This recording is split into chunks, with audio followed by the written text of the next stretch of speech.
The laughter started low, almost like a chuckle. Then it grew louder. Judge Tobias Crawford, a man known for his serious face and iron fist in the courtroom, was laughing so hard his shoulders shook.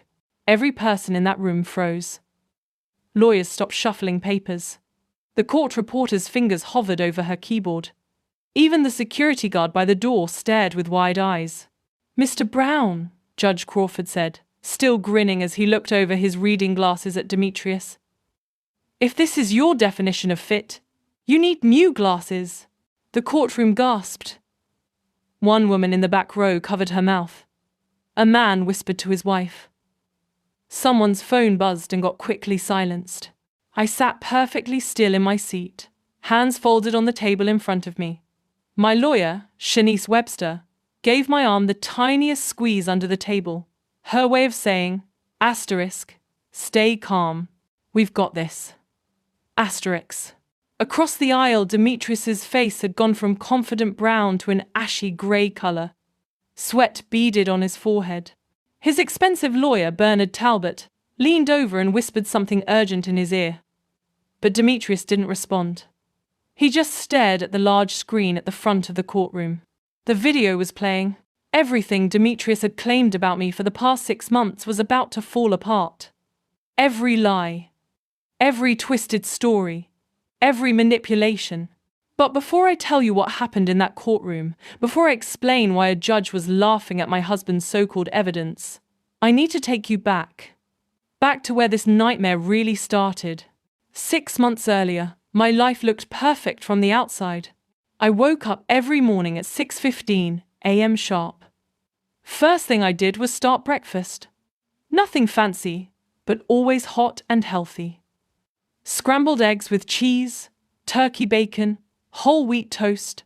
Sometimes pancakes on weekends shaped like Mickey Mouse for my daughter Zara. By 6:45, I'd wake up my babies. Kamari first. My 8-year-old son who loved dinosaurs and hated mornings. Then Zara, my 5-year-old princess who wanted to wear her Elsa dress every single day. "Mommy, 5 more minutes," Kamari would groan, pulling his blanket over his head. "Baby, you said that yesterday and we were almost late," I'd remind him, gently pulling the covers back. "Come on, I made the eggs just how you like them." That usually worked. Zara was easier. She'd pop up like a little jack-in-the-box, already talking about her dreams. "Mummy, I dreamed I could fly, and I went to the clouds, and there was a unicorn there." "That sounds amazing, sweetie. Go wash your face and brush your teeth, okay?" We had a routine, a good routine. Breakfast together at the table. No TV, just us talking. I'd pack their lunches while they ate. Always included a little note in their lunch boxes. For Kamari, "You're going to do great on your spelling test." For Zara, "Remember to share with your friends." I taught 3rd grade at Oakmont Elementary, so I understood kids. I knew what they needed. Structure, love, attention, consistency. My own children got all of that from me. By 7:30, we were out the door. I dropped them at school, then headed to my classroom. After teaching all day, helping other people's children learn to read and do math, I'd pick up my own kids by 3:45. Then came homework time at the kitchen table while I prepared dinner. I helped Kamari with his multiplication tables. I practiced letter sounds with Zara. Dinner was at 6 p.m. Always. We'd sit together, talk about our days. I'd ask them questions. What was the best part of your day? What was the hardest part? Did anyone need help today? Bath time. Story time. Bed by 8:30 on school nights. I did this every single day. But while I was being the best mother I could be, something else was happening in my house. Something I didn't know about yet. Demetrius, my husband of 10 years, started coming home later and later. "Big client," he'd say, loosening his tie as he walked through the door at 9 p.m. You know how real estate is. People want to see houses at weird times. I believed him. Why wouldn't I? He was my husband.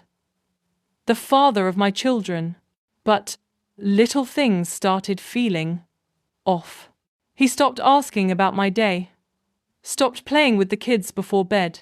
When I'd try to talk to him about Kamari's upcoming school project or Zara's preschool graduation, he'd just nod and scroll through his phone.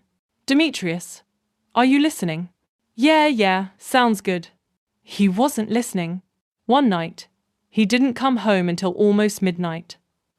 The kids had been asleep for hours. I was in bed reading when I heard his car in the driveway. He walked in smelling like perfume. Not my perfume. Something sweeter, cheaper. You're late, I said. Client dinner ran long. He didn't even look at me. Just started undressing for bed. You smell like perfume. The client was a woman, Imani. What do you want me to do? Tell her not to wear perfume? His tone was sharp, defensive. That wasn't normal. I let it go that night. But I started paying closer attention. He changed his phone password, started taking calls in the garage, bought new clothes without telling me, lost 15 pounds and joined a gym. All the classic signs, right? But I still didn't want to believe it. Then came that Tuesday evening, the evening everything changed. I was folding laundry in our bedroom when something caught my eye. A tiny black dot on the bookshelf, partially hidden behind a picture frame of our family at Disney World. I stepped closer. It was so small I almost missed it. But the angle was weird. The little lens was pointed directly at our bed. My stomach dropped. I reached out with shaking hands and pulled it down. It was a camera. A tiny hidden camera that I had never seen before. That I had never put there. My mind raced. How long had this been here? Who put it there? Why? Then a worse thought hit me. If there's one camera, are there more? I tore through the bedroom, my heart pounding so hard I could hear it in my ears. I checked every shelf, every corner, every smoke detector. Nothing else in the bedroom, but I couldn't stop. I walked out into the hallway, my hands still trembling, and headed toward the bathroom. I pushed open the bathroom door. My eyes scanned everything. The mirror, the towel rack, the air vent. There, in the corner of the ceiling, another tiny camera lens staring down at me. My hands started shaking worse. This camera was pointed at the shower, at the toilet, at places where I should have complete privacy. Someone had been watching me, recording me, in my own home, in my most private moments, and I already knew who that someone was. I stood in that bathroom for what felt like hours but was probably only 5 minutes. My whole body shook. I wanted to scream. I wanted to rip that camera down and smash it into 1,000 pieces. But something stopped me. A voice in my head, calm and clear, said, "Asterisk. Don't touch it. Leave it exactly where it is. This is evidence. Asterisk." I backed out of the bathroom slowly, keeping my eyes on that tiny lens. My phone was in my pocket. I pulled it out and took pictures, close-ups of the camera, wide shots showing its position. I made sure the date and timestamp was visible. Then I went room by room through my entire house. The living room. I found one hidden inside the smoke detector above the couch where I sat every evening helping the kids with homework. The children's playroom. This one made me feel sick. It was tucked behind a stuffed giraffe on the high shelf, pointed down at the area where Kamari and Zara played with their toys every day. He was recording our children.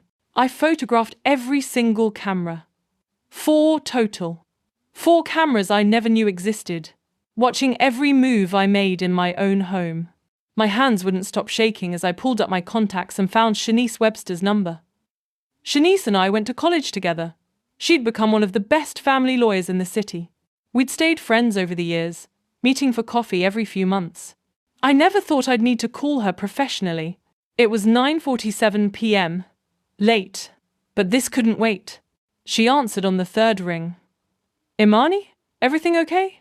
"No," my voice cracked. "Shanice, I need help. I need a lawyer. I'll be right over." 20 minutes later, she was sitting at my kitchen table, looking at the photos on my phone. Her face got harder with each picture. "How long have these been here?" she asked. "I don't know. I just found them tonight." "Where's Demetrius?"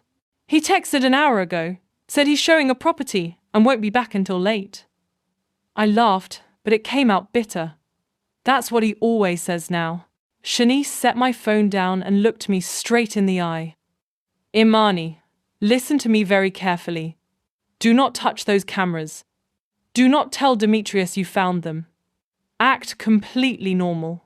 "How am I supposed to act normal knowing I'm being watched in my own bathroom?" "I know it's hard, but if you confront him now, he'll just destroy the evidence. We need to build a case." "A case for what?" "Divorce, custody, whatever comes next." She squeezed my hand. "Start documenting everything, every interaction with the kids, every meal, every bedtime story, every doctor's appointment, everything that proves you're a good mother." "Why would I need to prove that? Everyone knows I'm a good mother." Shanice's face was serious. "Because if he's recording you secretly, he's planning something. Men don't install hidden cameras in their own homes for no reason. He's either looking for dirt on you, or he's creating dirt." Her words hit me like ice water. Over the next 2 weeks, I became an expert at pretending. I smiled at Demetrius over breakfast, even though my skin crawled knowing he was watching me. I kept up my routine with the kids exactly as always. Maybe even better than always. But I also started my own investigation. I checked our bank statements and found charges I didn't recognize. Expensive dinners at restaurants we'd never been to together. A hotel room downtown. Charges at a jewelry store. But I hadn't received any jewelry. I looked through the iPad we shared for the kids' games. Demetrius had forgotten to log out of his messages. That's where I found them. Messages to his mother, Claudette. Messages about me. "Mom, I'm worried about Imani. She's not herself lately." "What do you mean, baby?" "She's forgetful, leaves the kids alone. I came home yesterday and Zara was in the front yard by herself." Imani was inside on the phone, completely unaware. My mouth fell open. That never happened. Never. Zara had never been outside alone. I watched those kids like a hawk. He was lying to his mother about me. There were more messages. Dozens of them. Each one painting me as unstable, neglectful. Possibly dangerous. I think she needs professional help, but she refuses to see anyone. I'd never refused anything because he'd never suggested it. The kids are scared of her mood swings. Kamari and Zara had never been scared of me in their entire lives. Then I saw the message that made my blood run cold. "I'm documenting everything. Once I have enough proof that she's unfit, I'll file for divorce and full custody. She won't get a dime, and she definitely won't get my kids." I read that message 3 times to make sure I understood it correctly. Demetrius was building a fake case against me. The cameras weren't just to spy. They were to create edited footage that would make me look bad. He was telling his family I was crazy so they'd back him up in court. He was planning to take my children away from me. My hands were shaking so badly I almost dropped the iPad. I took screenshots of everything. Every message. Every lie. Then I called Shanice again. "He's planning to say I'm an unfit mother," I told her, my voice barely above a whisper. "He's been setting this up for months." "Then we set up our own plan," Shanice said. Her voice was steel. "And we make sure his plan falls apart." She gave me the name of a private investigator. Quinton Hayes. Former police detective, now worked private cases. "He's expensive, but he's worth it," she said. "If Demetrius is hiding something, Quinton will find it." I hired Quinton the next day. Within 1 week, he called me with information that changed everything. "Mrs. Brown, we need to meet in person. What I found, you're going to want to sit down for this." We met at a coffee shop across town, where nobody would recognize us. Quinton slid a folder across the table. "Your husband is having an affair with a woman named Rochelle Patterson. She works at his real estate office. This has been going on for 8 months. 8 months. I felt like I'd been punched in the stomach. "That's not all," Quinton continued. "He's been taking your children to her apartment. I stared at Quinton like he'd just spoken a foreign language. What do you mean he's been taking my children to her apartment? Quinton opened the folder. Inside were photographs. Demetrius and a woman I'd never seen before. She was younger than me, maybe 26 or 27. Pretty, with long braids and too much makeup. But the photos that made me stop breathing were the ones of my children, Kamari and Zara, walking into an apartment building holding Demetrius's hands. Another photo of all four of them at a park. Demetrius had his arm around this woman, this stranger, while my babies played on the swings nearby. How many times? My voice didn't sound like my own. At least 6 times that I could confirm. Always on Saturdays when he tells you he's taking them to his mother's house. Claudette didn't live in that neighborhood. I knew because I'd been to her house 100 times. So those Saturdays when Demetrius said, "I'll take the kids to Mum's, give you a break," he was actually taking them to his girlfriend's apartment. Lying to me? Lying to them? There's more. Quinton pulled out bank statements. He has a second account you don't know about, been transferring money into it for the past year. Currently has $67,000 in there. $67,000. Our money. Money from our marriage that he'd been hiding. He's been buying her gifts. Quinton showed me credit card receipts, a diamond bracelet, designer purses, expensive dinners, all purchased with your joint credit card. But he's been paying it off from his secret account so you wouldn't notice the charges. I felt dizzy. How had I missed all of this? Here's what concerns me most. Quinton pulled out more papers. I got audio from inside Rochelle's apartment. How did you? Better you don't know the details. But listen to this. He pressed play on a small recorder. Demetrius's voice came through, clear as day. Once the divorce is final, we can stop hiding. What about the kids? That must have been Rochelle. They'll adjust. Kids always do. Besides, Imani won't get custody. How can you be so sure? Because I've been documenting everything. Every time she raises her voice. Every time she looks tired or stressed. I've got footage that makes her look unstable. My lawyer says with my evidence and my mother's testimony, no judge will give her primary custody. My heart was beating so hard I thought it might explode. Rochelle's voice again. But what if she fights back? Demetrius laughed. Actually laughed. With what? She doesn't even know what's coming. By the time she figures it out, it'll be too late. I'll have the kids, the house, and she'll be lucky if she gets supervised visitation. The recording stopped.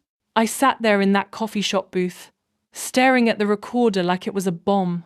There's one more thing. Quinton's voice was gentle now. The audio I got from when he brought the kids there. Imani. They were exposed to things children shouldn't see. What kind of things? Demetrius and Rochelle being affectionate. In front of Kamari and Zara.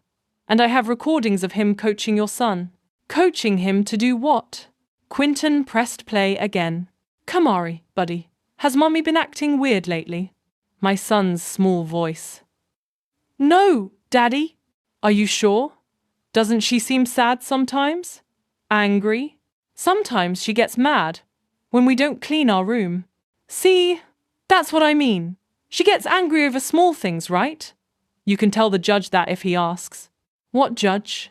Never mind. Just remember, if anyone asks, Mommy gets angry a lot, okay? Okay, Daddy. I covered my mouth to keep from screaming. He was coaching my 8-year-old son to lie about me. Manipulating my baby into helping him take my children away. I have enough here to bury him, Quinton said quietly. Financial records showing he's been stealing marital assets.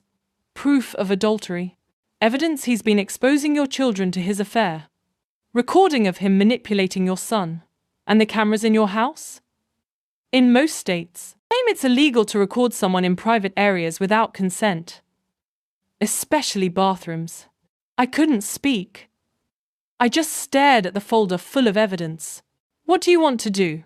Quinton asked. I thought about my babies. About Kamari being taught to lie. About Zara playing in some stranger's apartment while her father kissed another woman. About Demetrius planning to rip them away from me and make me look like I was the problem. I want to fight back, I said. My voice was steady now, strong. I want to use everything you found, every photo, every recording, every receipt. Quinton nodded. I'll prepare a complete report for your lawyer. Over the next 3 months, Shanice and I built our case in secret. I kept acting normal at home, smiled at Demetrius. Let him think his plan was working perfectly. Let him keep recording me being a perfect mother, because that's exactly what I was. Meanwhile, I documented everything myself. I kept a journal with dates and times. Every meal I cooked. Every homework session. Every bedtime story.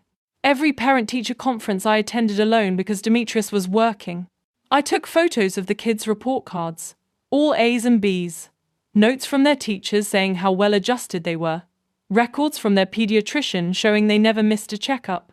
I got statements from neighbors who'd watched me with the kids for years. From other teachers at my school. From parents of Kamari and Zara's friends. Everyone said the same thing. Imani Rivers was an excellent mother. Then Demetrius made his move. I came home from work on a Thursday afternoon and found papers taped to the front door. Divorce petition.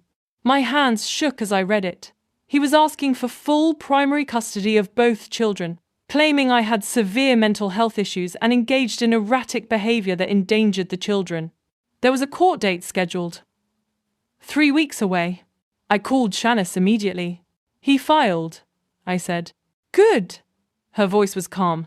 Let him think he's winning. We'll show up to that hearing ready. What if the judge believes him? What if? Imani, trust me. When that judge sees what we have, Demetrius is going to wish he'd never started this war. The next 3 weeks were the longest of my life. Demetrius moved out, went to stay with his mother. He took his clothes, his computer, everything. Before he left, he looked at me with fake sympathy. I'm sorry it came to this. But the kids need stability, someone who can actually take care of them. I didn't respond, just watched him walk out the door. Then the hearing day arrived. I put on a simple blue dress, did my makeup. Shanice met me at the courthouse with 3 folders full of evidence. Ready? She asked. I thought about my children, about the truth, about justice. Ready. We walked into that courtroom, and that's when everything Demetrius had planned started to crumble. The courtroom was smaller than I expected. Cold, too. The kind of cold that seeps into your bones and makes you shiver even though you're wearing a jacket. I sat at the table on the left side. Shanice beside me, calm and professional in her black suit. She had our 3 folders stacked neatly in front of her. Everything we needed was in those folders. Across the aisle, Demetrius sat with his lawyer, Bernard Talbot. Bernard was exactly what you'd expect from an expensive divorce attorney, perfectly tailored grey suit. Watch that probably cost more than my car. Slicked back hair and a smile that never reached his eyes. Demetrius wore a navy suit I'd never seen before. Probably bought it special for today. He kept his face serious, playing the concerned father role perfectly. He didn't look at me once. Judge Tobias Crawford entered from his chambers. Everyone stood. He was a tall man, maybe 60 years old, with grey hair and dark skin. His face was unreadable as he took his seat. Please be seated, he said. His voice filled the room. We're here today for the matter of Brown versus Brown, child custody hearing. My heart pounded so hard I was sure everyone could hear it. Mr. Talbot, you may proceed. Bernard stood up, buttoning his suit jacket. Thank you, Your Honor. My client, Mr. Demetrius Brown, is here today seeking primary custody of his 2 minor children, Kamari and Zara Brown. He walked to the center of the courtroom like he owned it. Mr. Brown is a successful real estate agent. He provides financially for his family. He's a devoted father who loves his children deeply. Unfortunately, over the past year, he's watched his wife, Mrs. Imani Brown, deteriorate mentally and emotionally. I dug my fingernails into my palm to stay calm. Mrs. Brown has exhibited erratic behavior, mood swings, Forgetfulness. She talks to herself. She leaves the children unsupervised. She neglects basic parenting duties. Every word was a lie. Every single word. Mr. Brown has tried to help her, suggested she seek professional help, but she refused. She became defensive and hostile. Shanice squeezed my hand under the table. My client didn't want to take this step, but he has a responsibility to protect his children, and that's why we're here today. Bernard walked back to his table and picked up a folder. Your Honor, we have substantial evidence of Mrs. Brown's unfitness as a parent. He approached the bench and handed the folder to Judge Crawford. What am I looking at, Mr. Talbot? The judge asked, flipping through pages. Video evidence, Your Honor. Mr. Brown installed security cameras in the home for safety purposes. What they captured is deeply concerning. My stomach twisted. The cameras. He was actually going to use those illegal recordings against me. We also have sworn testimony from Mr. Brown's mother, Claudette Brown, who has witnessed Mrs. Brown's erratic behavior firsthand. Of course Claudette would lie for her son. She'd believe anything he told her. And we have a statement from a family counselor who evaluated the situation and agrees that the children would be better served in Mr. Brown's primary care. I leaned over to Shanice. What counselor? I whispered. Probably paid someone to write whatever he wanted, she whispered back. Judge Crawford was reviewing the documents, his face still unreadable. He looked at one of the videos on a tablet Bernard had provided. My chest tightened. What had Demetrius edited together? What lies was the judge seeing right now? After what felt like forever, Judge Crawford looked up. Mr. Talbot, I'd like to hear from your client directly. Mr. Brown, please take the stand. Demetrius stood up. He walked to the witness stand like a man carrying the weight of the world, sat down, placed his hand on the Bible, swore to tell the truth. The irony almost made me laugh. Mr. Brown, Bernard began. Can you describe your wife's behavior over the past year? Demetrius sighed. He actually managed to make his eyes look wet, like he was about to cry. It's been hard, he said, his voice cracking slightly. Imani used to be an amazing mother. But something changed. She started forgetting things. Important things. Like picking up the kids from school. That happened once. One time when I had the flu and lost track of time. I was 15 minutes late and felt terrible about it for weeks. She'd leave them alone in the house while she was on the phone. I'd come home and find Zara outside by herself. No supervision. Never. That never happened. I tried to talk to her about it. Suggested maybe she was depressed and should talk to someone. But she got angry. Started yelling at me in front of the kids. I wanted to stand up and scream that he was lying. But Shanice's hand on my arm kept me in my seat. I installed cameras because I was worried. I needed to know my children were safe when I wasn't home. He looked directly at the judge now, and what I saw confirmed my worst fears. Can you elaborate? Bernard asked. She'd ignore them. Sit on her phone while they tried to talk to her. She'd yell over small things. One time I watched her leave Kamari crying in his room for over an hour. She didn't even check on him. More lies. All lies. Mr. Brown, Bernard said gently. This must be very difficult for you. It is. Demetrius wiped at his eyes. I love Imani. I do. But I love my children more. And right now, they're not safe with her. She's unfit for custody, Your Honor. I have all the proof you need. He looked so sincere, so heartbroken. If I didn't know the truth, I might have believed him myself. Judge Crawford leaned back in his chair. Mr. Talbot, you mentioned video evidence. I'd like to see it. Of course, Your Honor. Bernard set up a screen at the front of the courtroom. The lights dimmed slightly. The video started playing.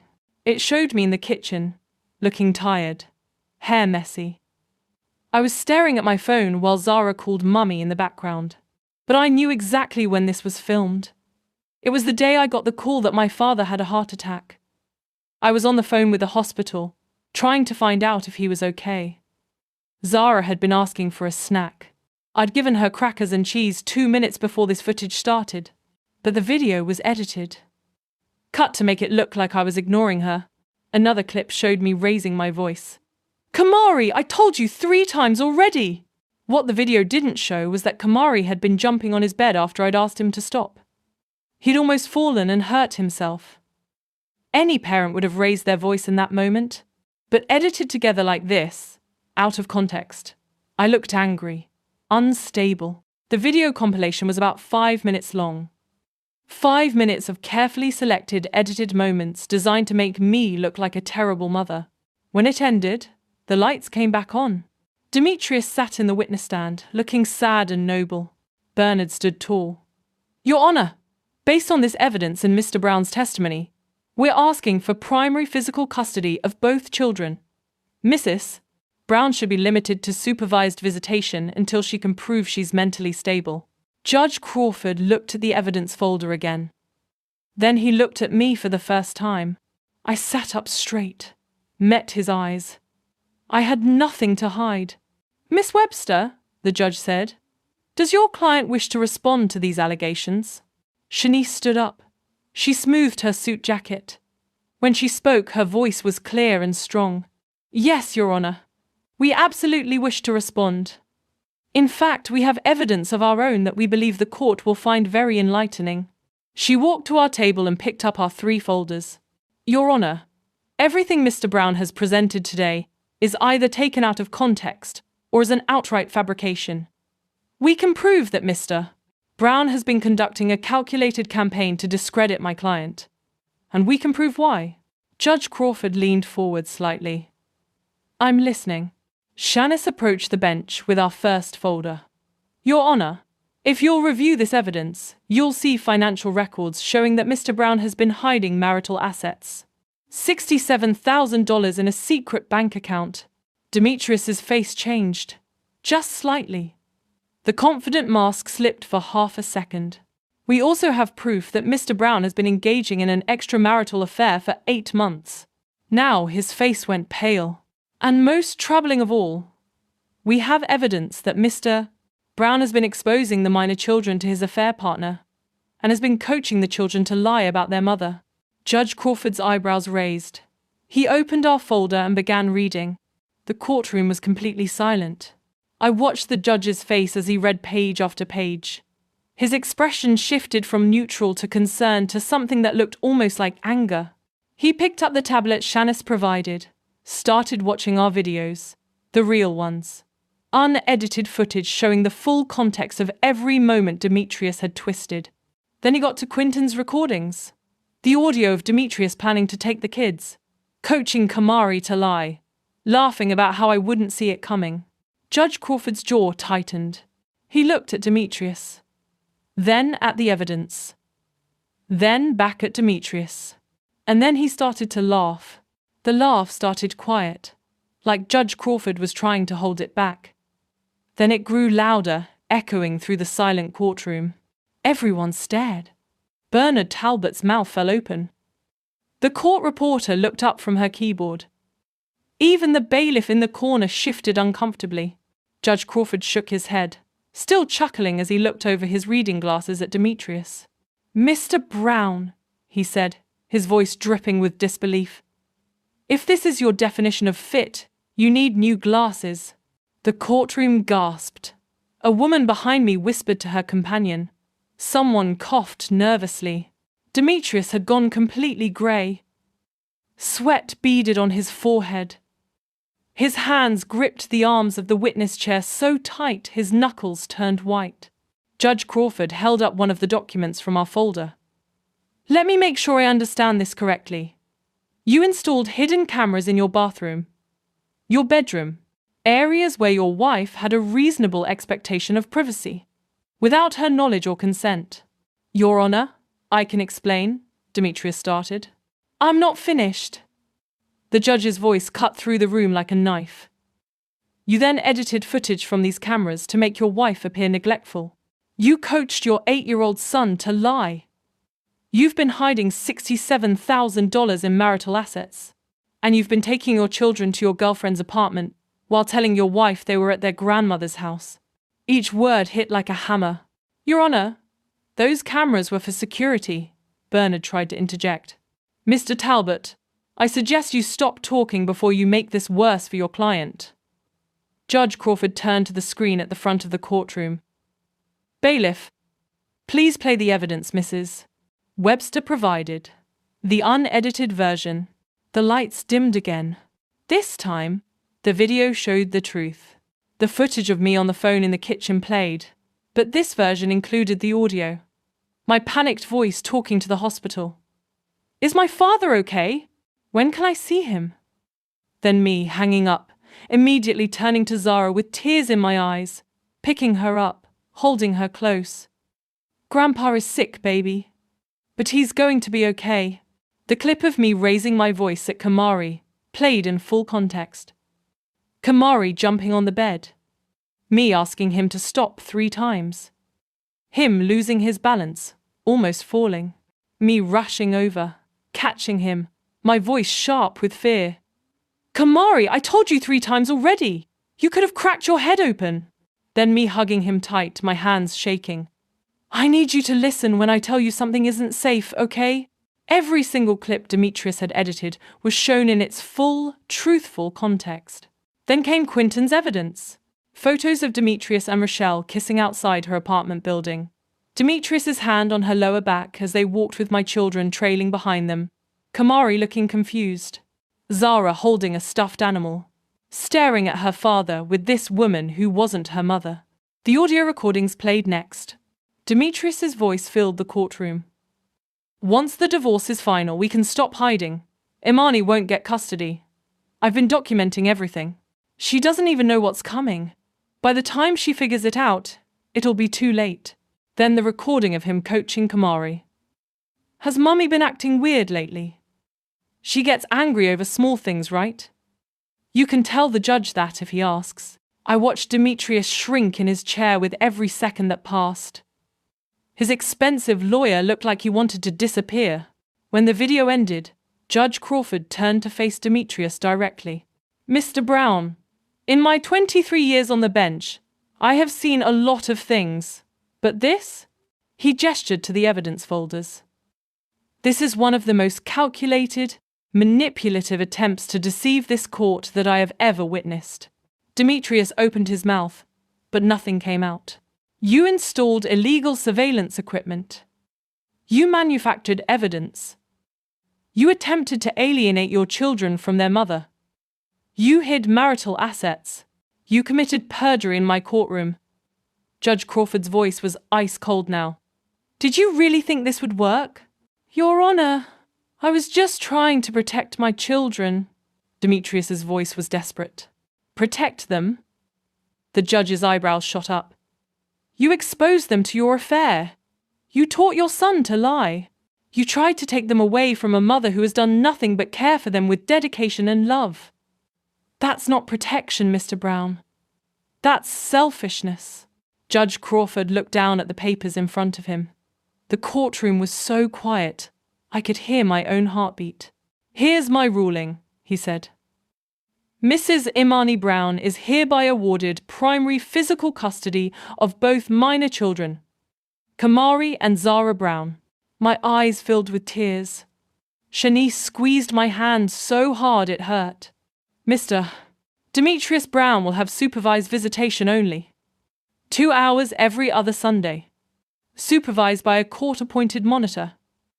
This arrangement will continue until such time as Mr. Brown can demonstrate to this court that he can be trusted with his children's well-being. Demetrius slumped in his chair. Furthermore, Mr. Brown is ordered to return all funds from his hidden account to the marital estate within 30 days. He will also pay child support in the amount of $1,500 per month. Your Honor, please, Bernard started. I'm not done. Judge Crawford's voice could have frozen fire. Mrs. Brown, I'm also ordering that all surveillance equipment be removed from your home immediately. Mr. Brown will pay for a professional sweep to ensure no other devices remain. He looked at Demetrius with disgust. And Mr. Brown, you should be aware that I'm forwarding this evidence to the district attorney's office. Illegal surveillance, perjury, and fraud are criminal matters. You may be facing charges. Demetrius's face went from grey to green. This hearing is adjourned. Judge Crawford slammed his gavel down. Everyone stood as the judge left the courtroom. The moment he was gone, I collapsed into my chair, tears streaming down my face. "You did it," Shanice whispered, hugging me. "You won." Across the aisle, Demetrius was arguing with Bernard in harsh whispers. Bernard was shaking his head, packing up his briefcase. Even expensive lawyers know when to abandon a sinking ship. Demetrius looked over at me. Our eyes met for the first time since this whole nightmare began. I saw everything in his face. Shock, rage, disbelief. He'd been so sure his plan would work, so confident he could manipulate the system, manipulate me, manipulate everyone. He'd never considered that I might fight back. I stood up, smoothed my dress, and walked past him without a word. Head high, back straight. Outside the courtroom, the afternoon sun was shining. I pulled out my phone and called my mother. "Mom, can you bring Kamari and Zara to my house? I want to see them." "Of course, baby. Everything okay?" "Everything's perfect." An hour later, I was home. I sat on the couch waiting, my heart full for the first time in months. The doorbell rang. I opened it to see my babies. "Mummy!" Zara ran into my arms. I scooped her up, buried my face in her curls. Kamari hugged my waist. "We missed you, Mom." "I missed you too, sweetheart. So much." My mother smiled at me from the doorway. "I'll give you 3 some time alone." I took my children into the living room. We sat on the couch together, Zara in my lap, Kamari tucked against my side. "Are you and Daddy getting divorced?" Kamari asked quietly. I'd known this question was coming. I stroked his hair gently. "Yes, baby, we are." "Is it because of us?" My heart broke. "No, absolutely not. This has nothing to do with you and Zara. Sometimes grown-ups make mistakes. Sometimes they hurt each other. But that's between me and your daddy. You two are the best things that ever happened to me." "Will we still see Daddy?" Zara asked. "Yes, sweetie. You'll still see him. Just maybe not as much as before." "That's okay," Kamari said. "I like being with you better anyway." I held them both close, breathing in the smell of their hair, feeling their warmth against me. 2 weeks later, I got a call from Shanice. "Imani, I thought you should know. The district attorney filed charges against Demetrius." "What kind of charges?" "Illegal surveillance, fraud, perjury. If convicted, he could face up to 3 years. 3 years. His perfect image completely destroyed by his own arrogance." "How do you feel about that?" Shanice asked. I thought about it. About the cameras, the lies, the manipulation. Him trying to take my children. "I feel fine," I said. "He made his choices. Now he gets to live with the consequences." That night, I tucked Kamari and Zara into their beds. Read them stories. Kissed their foreheads. "Mummy?"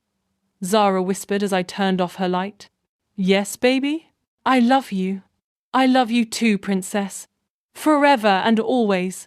I walked downstairs to my quiet, camera-free house. Made myself a cup of tea. Sat on the couch in peace. Demetrius had tried to destroy me. Tried to paint me as unfit. Tried to take everything I loved. But the truth had been stronger than his lies. And now my children were safe, my home was mine, and I could finally breathe again. Justice, it turned out, was the sweetest victory of all.